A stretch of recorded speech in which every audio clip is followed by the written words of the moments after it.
আজ 24শে নভেম্বর রবিবার। এই সাজেকের উপরের অবস্থা। এখন সাজেকে হচ্ছে এরকম খাবার পাওয়া যায়, মানে অনেক ধরনের খাবারের আইটেম নিয়ে বসে।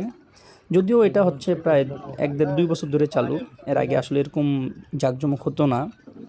তো যাই হোক, এখন কি কি খাবার পাওয়া যায়, কি কি আছে, এই ভিডিওতে আমি আপনাদেরকে সেটাই দেখাবো। চলুন দেখি কি কি খাবার পাওয়া যায় বা কি কি রয়েছে।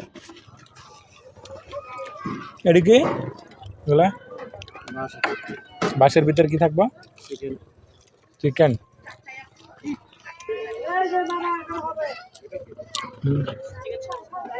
Chicken roll.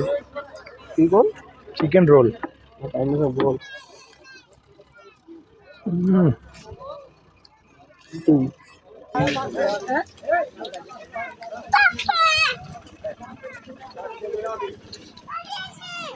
এগুলো কি সবজির চপ? বাস আর বেশ